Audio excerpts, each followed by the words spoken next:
News 18 के digital page में आप सबका स्वागत है। मैं हूं राजन वैद। आज जो 3 टॉप हेडलाइन जम्मू से रहने वाली हैं उसमें सबसे पहले बात होगी संघर्ष समिति, जो कि माता वैष्णो देवी संघर्ष समिति बनाई गई है, जिसमें कई जो संस्थाएं हैं वो जुड़ी हुई हैं। अब जो श्री माता वैष्णो देवी मेडिकल इंस्टीट्यूट में जो MBBS सीटों को लेकर विवाद जो है वो कहीं खत्म होता दिखाई देता नहीं है, क्योंकि आज वापिस जो है वो माता वैष्णो देवी संघर्ष समिति की तरफ से ये कहीं ना कहीं से जो एक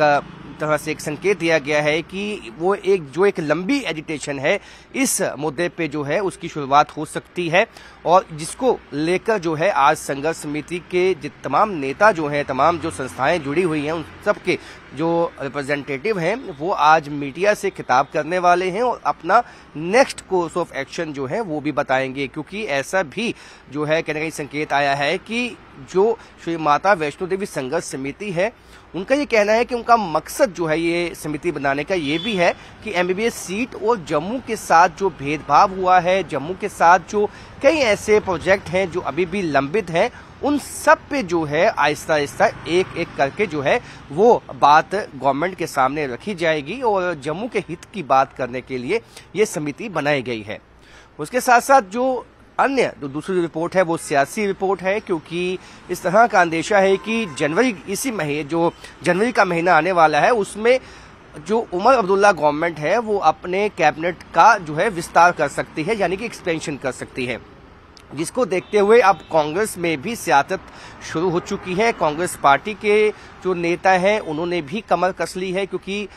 ये भी कहीं ना कहीं संकेत आए हैं कांग्रेस पार्टी से कि कांग्रेस पार्टी भी इस कैबिनेट का हिस्सा बनना चाहेगी, क्योंकि वो कोalition पार्टनर है। और जब ये हुकूमत बनी तब स्टेटहुड के मुद्दे को लेकर जो है वो कांग्रेस पार्टी ने हालांकि इस जो है कोalition में जो कैबिनेट बनी